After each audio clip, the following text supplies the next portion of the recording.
to you. Well, I'm not Sandy Schaefer, if you were wondering if she had a horrible makeover. Oh, but what's interesting for you that don't know, I've known Sandy since she was in high school. I was her youth pastor back in the early 70s. Her former husband was my best friend for many years, and we still get together occasionally. And when she shares what she went through during the time of her divorce, it was also one of the worst times in my life because, you know, somebody's been in your life, been your best friend, and then all that happens, and it's heartbreaking because you care about the people. It's why all of us need the amazing grace of God.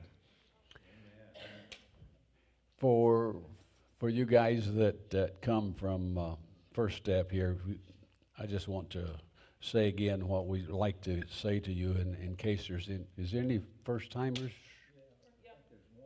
Okay. Hey, we're glad you're here. You know, First Step is just part of our heart.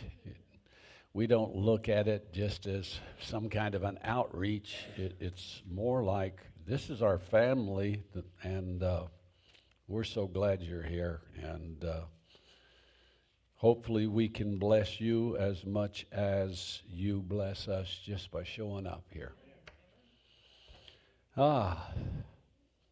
You know, one of the things that you will find in the culture of this church, and I appreciate Pastor Brent and Jennifer for reinforcing that on a regular basis, is the one thing we want you to encounter is love.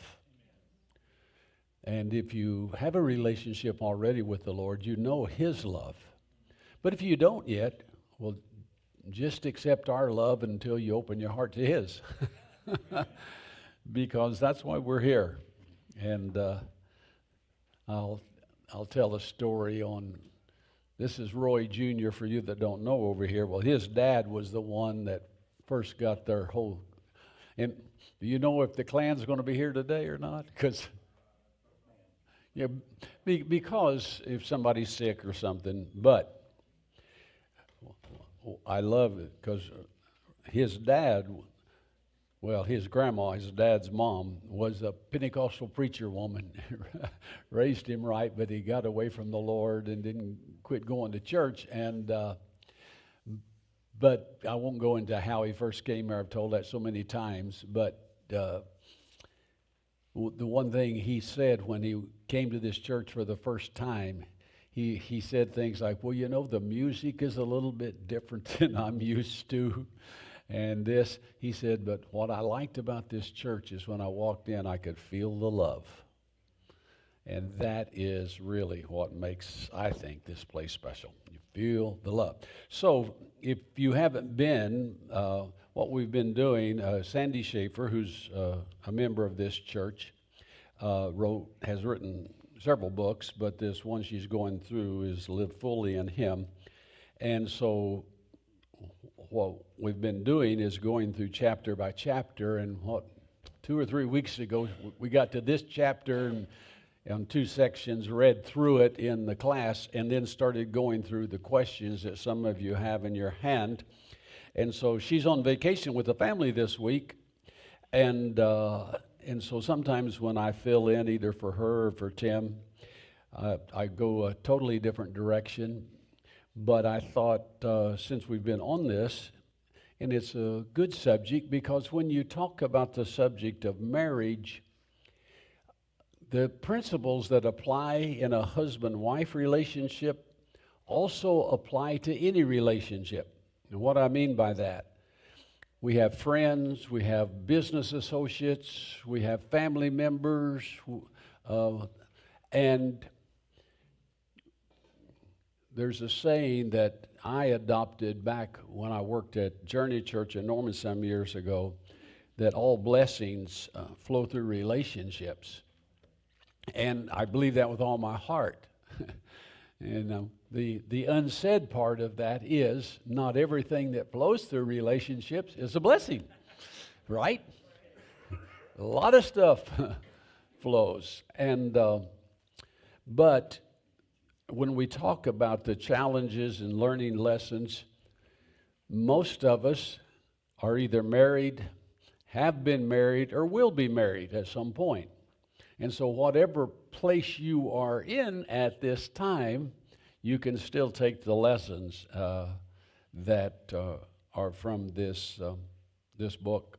And so I went back just to find out. So we ended last week with question 12.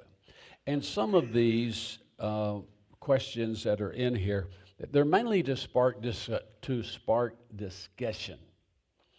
And before I get into it, when I was thinking about this, I went into my file on my computer and just curious of things I had taught on marriage in the past, and I found this one from 2010, so when I was senior pastor at Crossroads. And I love this illustration that I used, and I'm going to use it here as a launch. I tell the story of this man who always wanted, his dream from a little boy was to have a big farm and to raise corn. He grew up in Nebraska, and he didn't have the money right away, but he started a business, saved everything that he could, and waited for a good piece of land to come up for sale. And one day in one of the acreages with corn on it, it had a for sale sign, and he went to the owners and negotiated, took everything he had saved for all of his life and bought this this field. And so, the people harvested it, then they finished the sale, and he was just thrilled because he had a piece of land that was great for growing corn. Well, fast forward some many months later, he's still got his business he's having to run, and he goes to visit his farm occasionally, but he stays busy. But it's harvest time, and so he leaves the city where he has his business, and he drives out to look at his cornfield, and nothing is growing. And he drives to the person who's sold him the land, and he knocks on the door and says, "Listen, you told me that was the best place, da-da-da." He said, "Well, what's the problem?" He says, "There's no corn." And the guy looks at him and says, "Well, when did you plant it?" He said, "Well, you didn't say anything about planting it. You said it would grow corn." I guess he thought it was a perennial, you just whatever you cut down grew back up. And so he realized that he had the potential of a great crop, but he didn't plant, water, and take care of it. And so it was empty. 57 years ago, plus a few months, I married that lady over there, and there came a time when I wanted to know, where is the corn?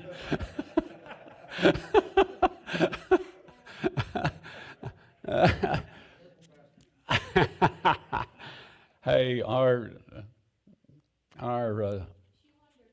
exactly. That's right. She wanted to know where the hard-working farmer was, is what she wanted to know. So anyhow, let's look at some of these and see what kind of thoughts you may have. The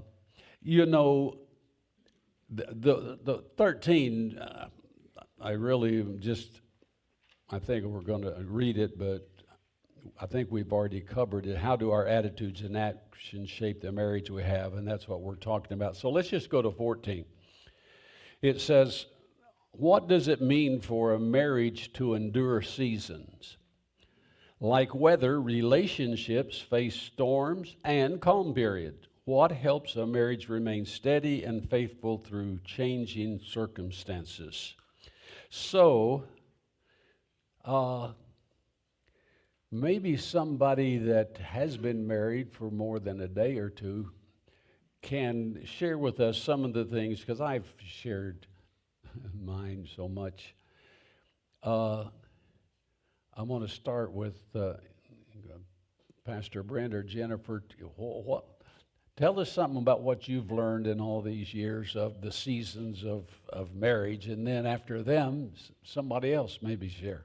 Okay. Well, I think seasons are going to look like before kids, when it's just you on your, and you're still in like your honeymoon phase. Some people that last 7 years like us, and some people that lasted, 7 days practically. So, and then you have your kids stages. Okay. Those are seasons. And then when they're grown, seasons, if they leave the house, if they don't. So I think those are some of the really typical seasons, the ones you can see on the outside, but I think on the inside, those are the really important seasons, because that is going to be that first year where it's really hard and you're like, why did I marry this person? I don't even know what's happening.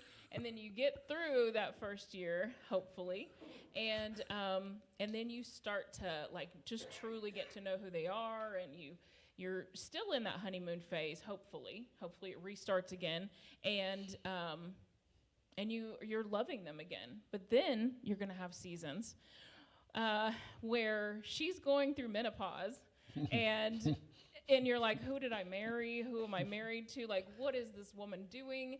I'm sure possibly some men are going through, those, what is that called? Midlife crisis for men, I think.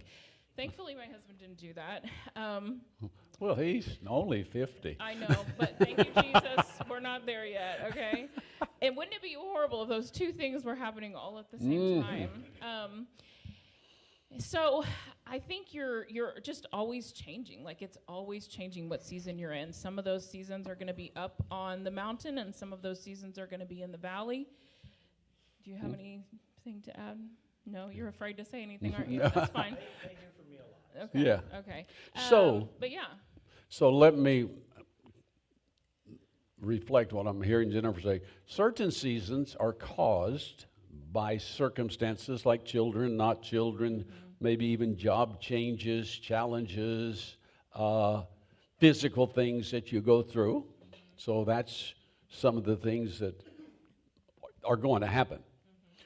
And then what else, somebody else that maybe you can share with us some things about seasons right back here. There he comes. Well, so Jennifer's absolutely right. People change throughout their lives, and they make many changes.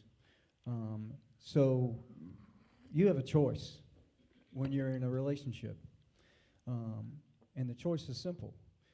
You can sit back and dig your heels in and say, who is this person?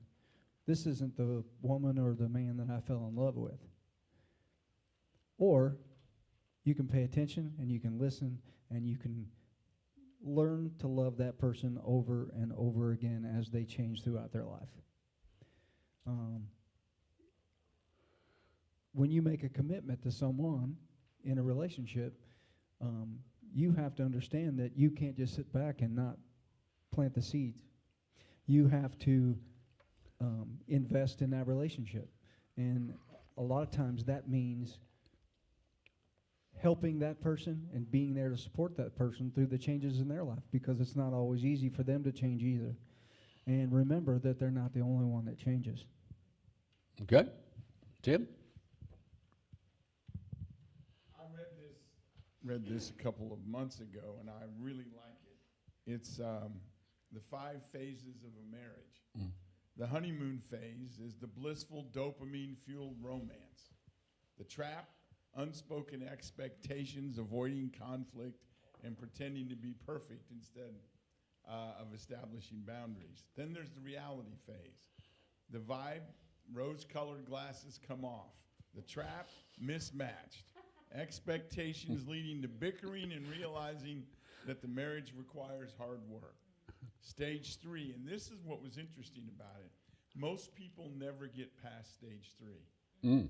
And it's the power struggle. High tension, emotional vulnerability. The trap, this is where many couples get stuck or divorced. The focus is on winning arguments rather than teamwork.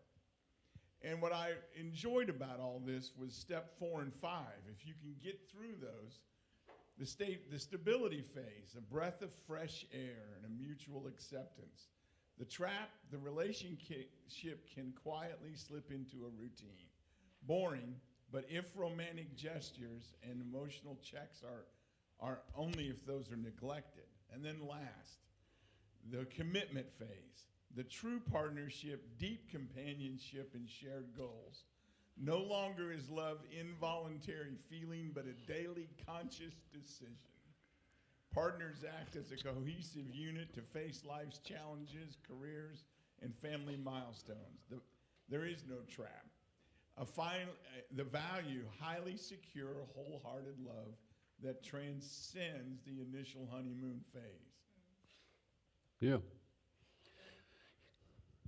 Does anybody else want to share something, or do you have any questions about this aspect? Well, I just have Barb. I just have another quote that I was thinking of, but it says something like, "In your lifetime, most people will have at least 2 or 3, possibly 4, great loves in their life. But if you're very lucky and if you work really hard, maybe they can be with the same person." Yeah, yeah, I think that's really a good thing. You know,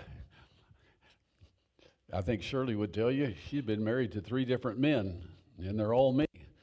And maybe she'd say more than that, I don't know. But, yeah. Okay. Well, this next one, of course, okay, let's answer the question, what helps a marriage remain steady and faithful through all these changing circumstances?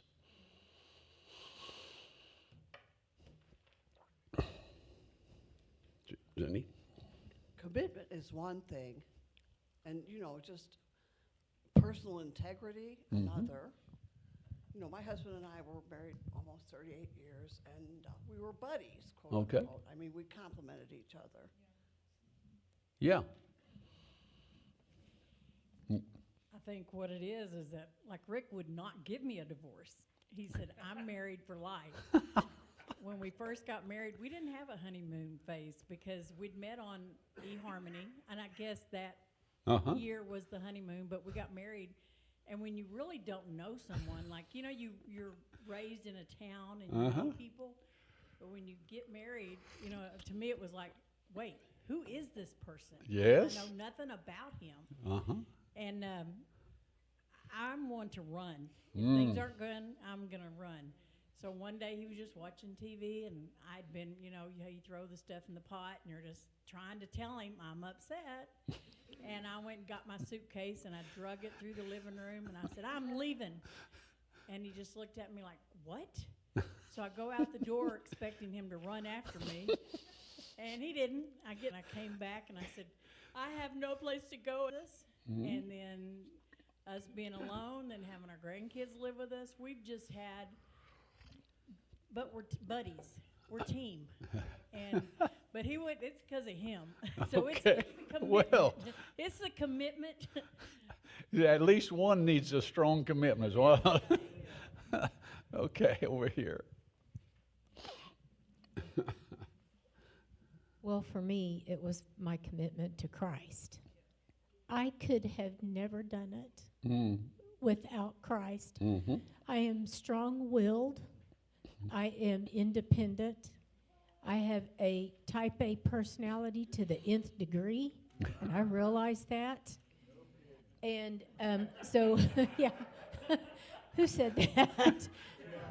You're well known. Okay, so Just Yeah. getting lots of amens in here, And Tracy. so, but so for me, when Eddie and I were obviously on the brink of divorce, I had no intentions of making it work.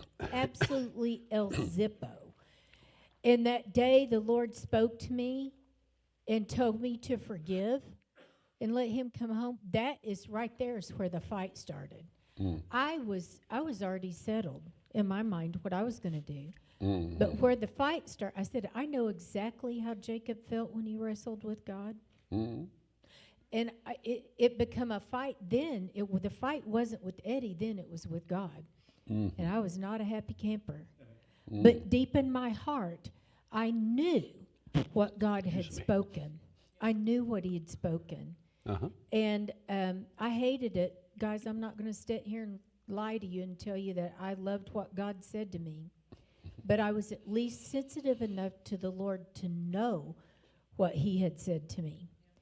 And it's only, like we talked about earlier in this book, in maybe this chapter, through obedience will eventually get you real joy. It's not the circumstance.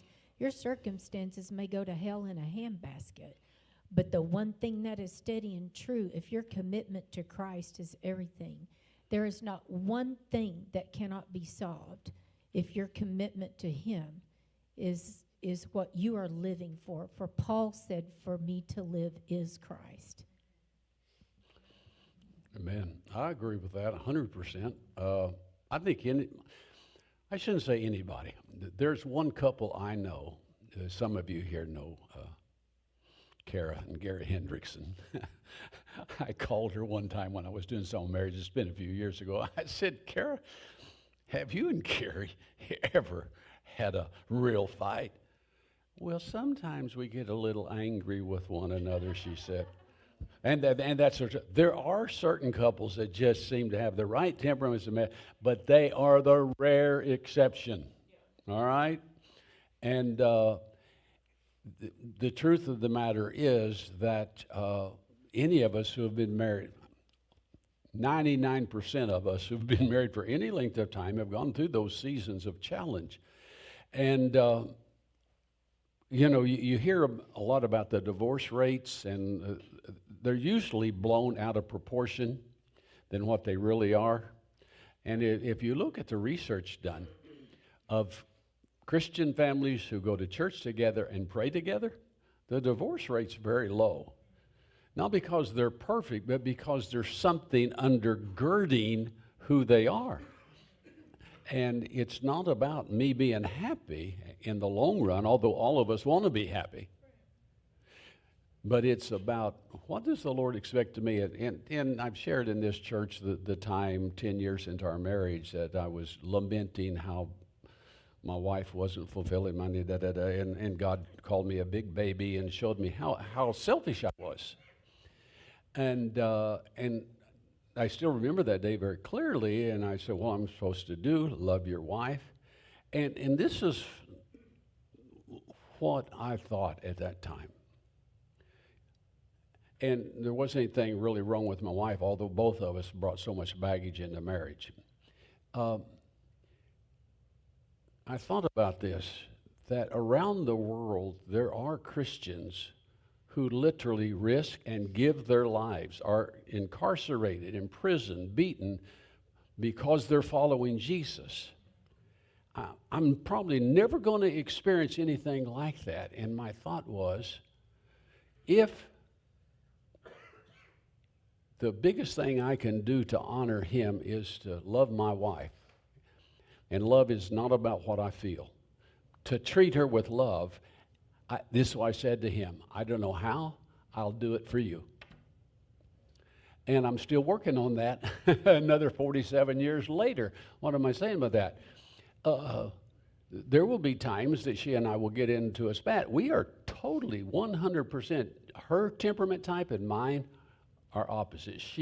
Give her a task to do, she will get it done or die trying, and will be done right. Give me a task to do, and when I get around to it, I'll try, and it'll never be as good as we're totally different, okay? And so, but mm, if your thing is, I want to please him, because if what we believe is true, this life is like that in the light of eternity. I remember, this just can't, and she knows all these stories, so don't worry. I remember the day that Sandra Hoffman broke up with me. I was a senior in high school, and she was the first love of my life. I cried. I thought my world was coming to an end. And today I look back at that and I laugh. What was that? Oh, here I am, a 16, 17-year-old guy, and I'm crying like a baby, you know, in front of her. And I laugh at it now because it was like that in the light of my 80 years. One day we're going to stand and have, and you know, they say there's 30 minutes of silence. I'm wondering if that's all of us going to be saying, oh, God. All the things I got upset about, worried about, and Lord, here. So anyhow, anybody else on that subject? Let's go to the next one, all right? I just want to do the second part of 16. Can you grieve? No, okay. Can you grieve a relationship? Of course. A lost relationship, whether it's through death or divorce. I want to skip that because I want to go down to how does having the right people around you strengthen or weaken your relationship? So, yes, sir, right here.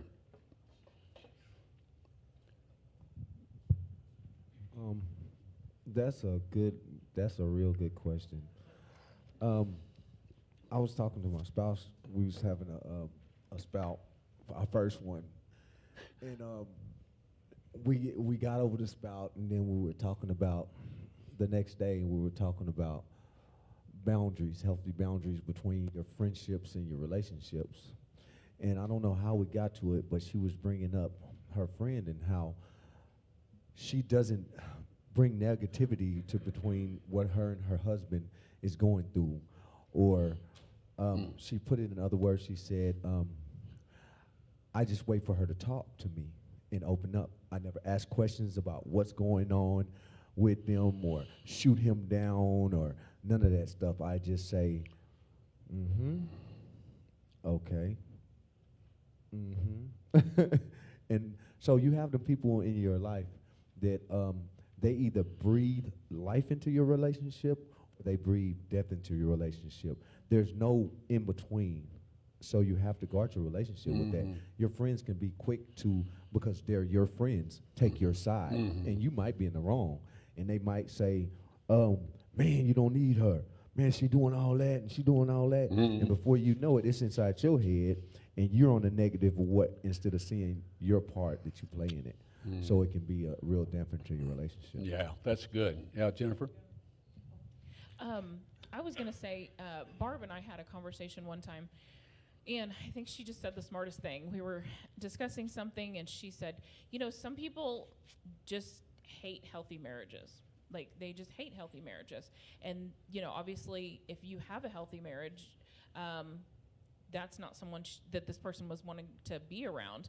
And so I think if you do happen to know someone who hates healthy marriages, they perhaps just love to speak about the ways that, you know, your husband is broken, the way your husband doesn't do the right things, blah, blah, blah, or your wife or what have you, you need to just stay away from that person, because that person would definitely stir up your, I don't know, just stir up anything the devil brings to your mind at that moment. Oh, he doesn't do this right, he doesn't do that right. So I think if somebody doesn't like healthy marriages, just stay away from them. And I was also thinking something that I have always done. I refuse to join into any conversation where women are just like discussing their husbands in a bad way. You know, like, I don't, you know, he doesn't do this and blah, blah, blah. I refuse to have any part of those conversations, and I never will. And I suggest that to everyone as well. Like, if people are just dogging on their spouse, just get away from them. Like, you don't need to be around those people, because it will just breed anger and frustration. And so. Yeah. Yeah, who you listen to, spend time with, impacts you. Either, anytime Jesus was with people, he was changing them. All right? And I make this notice. When he wanted to just rest and hang out, he spent time with the disciples or with his followers. When he was with what we would call the lost, he was always there for them, trying to think, how can I help them? I've told this story before, but one of my favorite stories was the day a couple at Crossroads came in to see me, and some of the people here would know them, and they maybe remember the story. But when I asked the husband, hey, yeah, why'd you guys come? I noticed they had an appointment. They're sitting there. He said, I don't know. She wanted to come. And I said, well, I called her name, said, well, what's up? She pulled out one of these and started reading. And she had like 3 pages of things that she found problematic with her husband. He wasn't even aware that there was a problem. And the longer she read, the droopier his face got. And you'll remember this, you that have heard the story. When she got through, you know, I wasn't a professional counselor. I was a pastor trying to help people. But the Lord gave me the perfect thing. So she finished all of that, and then she looked at me and said, now, I know I'm not perfect. And I looked at her and said, in what way? She said, in what way what? In what way are you not perfect? And she couldn't think of any way because she was so stinking focused on him. Through the years of marriage counseling, when I wanted to help a couple work through it, at some point after I got the basics, I always split them up. Why? Because I didn't want her hearing all the negative things that I didn't want him to say them from her, and vice versa. And I always tried to say to the people I'm talking to one-on-one, don't tell me about all of his, once I got the basic things, my complaints and where, I said, okay, he's not here, or she's not here right now. Let's talk about you. Let's talk about things in your life that need to change. Because for me personally, once I started working on me, the rest of things fell into place. And it's to this day. To this day. So anyhow, all right, having the right people around you. Let's try to get through a few more because Sandy is relying on us. Let's just jump to 18. What role do spiritual boundaries and personal discipline play in protecting a marriage? Why does Scripture warn against giving sin a foothold and urge us to flee temptation? How can small compromises grow into larger problems?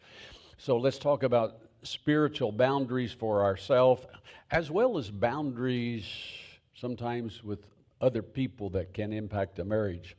What role do these boundaries play in creating a healthy marriage? Is that, you got a mic?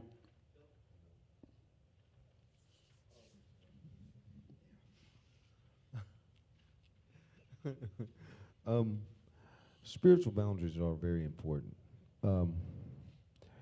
God says in the Bible, don't be uneasily yoked. I don't think people cannot have different spiritual beliefs, but they need to respect each other's spiritual boundaries. You don't want to downplay your spouse's higher power or God or whatever that keeps them in a positive aspect if it's working for them, because then you will sidetrack them. But what I will say is this: if you're not going the same direction, and if you don't have about the same general concept of what your God is, then one of the other is going to pull and tug, and it's going to cause strain on the battery. But what I want to speak on was personal discipline. If a person doesn't have personal discipline with their marriage, as far as when you're not around, respecting your name or honoring you, it's very easy for the enemy to get in.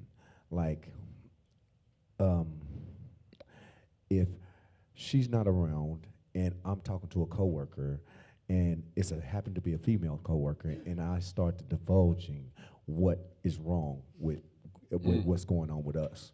Before you know, she has fuel to either try to downplay my spouse or get close or next to me, and that's a very slippery slope. Yeah, that's good.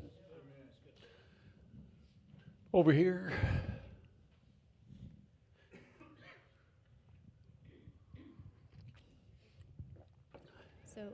So years ago, I had a client, I had two of them actually, that were actually would have started something with me if I would have given in, and it's hard when your marriage is on the rocks too. But I want to say, there it goes back to my commitment to the Lord and setting those boundaries. I remember this one man in particular. He's still a client of mine, very wealthy, wanted to take me to places. He said if he would take me wherever I wanted to go. And I mean, here I was talking about a trip with Eddie. And finally, this guy was getting on my nerves. And finally, I just said, you do know I'll tell you how to shut it down. I said, you do know you're old enough to be my dad. Yeah. That busted his ego down to size. He was so upset. But that's how you kill it. You just can kill it. You know, if the devil's coming at you, you just go right back at him. And so I was able to kill that situation right then. And the rest of the day, my coworker, whose name was Mike, every time I saw him, he would start laughing and he would say, "You're old enough to be my dad," and just kept saying it. Oh, and I said, "Well, good grief, you know." And so, so I just want you to know, the devil's going to sure enough, he's going to put things in your pathway that's going to give you temptation. But you can either shut it down or you can play with it. Yeah.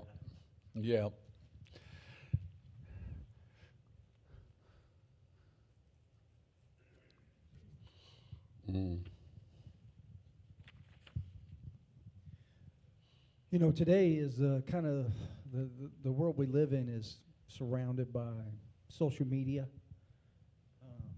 And when you get into a disagreement with your wife or your husband,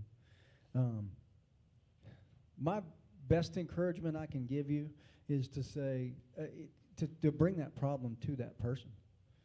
When you start getting other people involved and you talk to your friends or you put it on social media, God forbid, you're not going to get anything but negative reinforcement that will amplify those feelings that you're having. Because nobody's going to come back and tell you on social media, give him a chance, give her a chance. Don't feel that way. Talk it out with them. What they're going to do is they're going to restate what you said and amplify those feelings and make things worse. The only way to fix those problems is to take it to the person that you have the problem with and present it to them and say, this is how it's making me feel.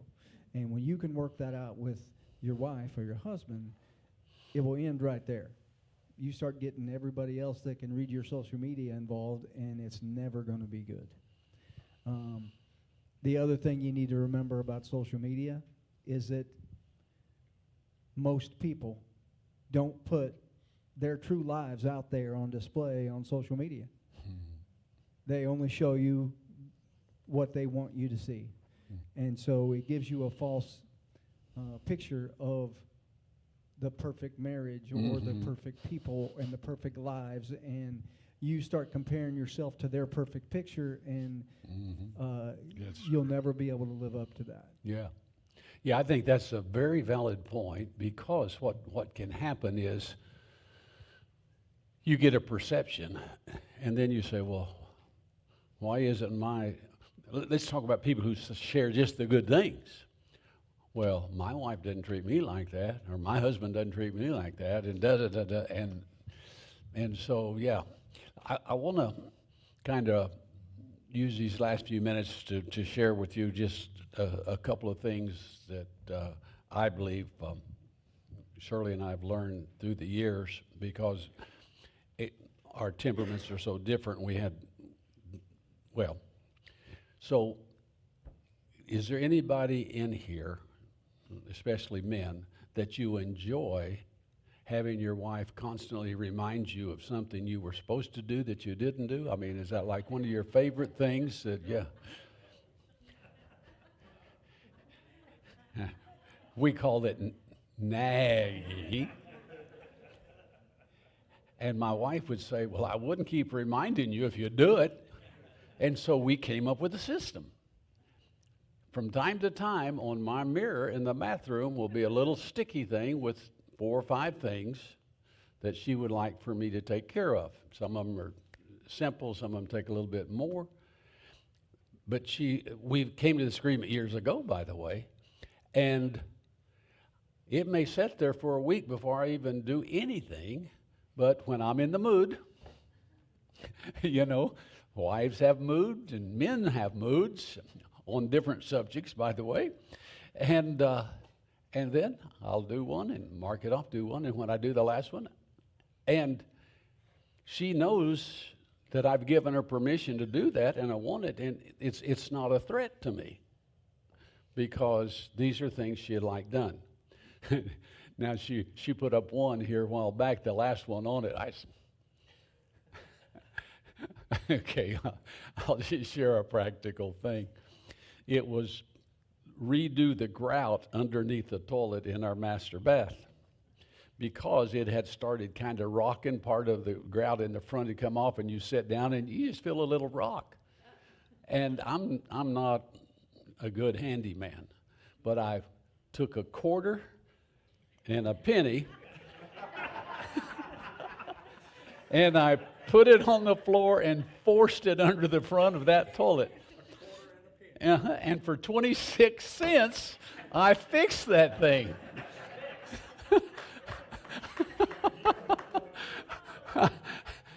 Now, that was about 6 months ago, and it's still working. And well, no, I don't want to caulk over the quarter and the penny. I don't even know anything about caulking. Now, the last thing I wanted to do was take that thing. I know nothing about stuff like that. Oh, and the sticky note went up only about 2 months ago. This was several months after I had fixed it already. But for some reason, she's looking down there at that 26 cents saying, this is not the way this should be done. And so I just want all of you guys to know, if you have a toilet problem, try quarters, pennies, and dimes, whatever will fit just right. And the point is, we need to laugh. And I will say this, one of my favorite things in life at this stage is seeing my wife laugh. Because she has and really still is the hardest worker I've ever known. She's the type of person, or she is the person, to this day, if I come in from doing something and she's sitting down reading a book, she will have to make an excuse of why she's sitting down reading a book. I was just sitting down for a little bit, I said, dear, we're retired. You can sit down all day and read a book, you do it.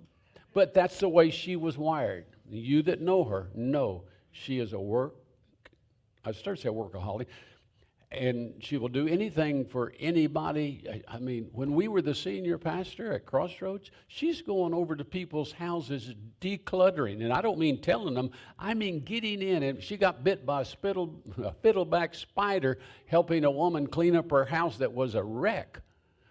That's just the sort of person I married. And you say, well, you are so stinking lucky to have. I am. I feel like I won the lottery. Now,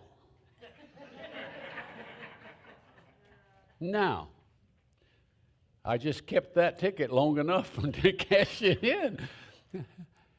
But that's why I'm the sort of guy that we can do it later. There's fun things to do now. And so through the years, we have gone through different seasons. Yeah, the normal season we talk about with kids and not kids and all that. But I'm talking about seasons when, and the season when she was dealing with so much depression, she planned on taking her life. I mean, but we're here today enjoying the fact that we didn't quit. Because we were raised in a day and time when something broke, you didn't throw it away. You got 26 cents and fixed it. Father, thank you for the time that we have had together. And thank you for Lord. And if for those who are going through challenges in relationships today, whatever they are, I just pray that your grace and your goodness, because Father, there's not a one size that fits all, but there is a one God who fixes all. I thank you for it in Jesus' name. Amen.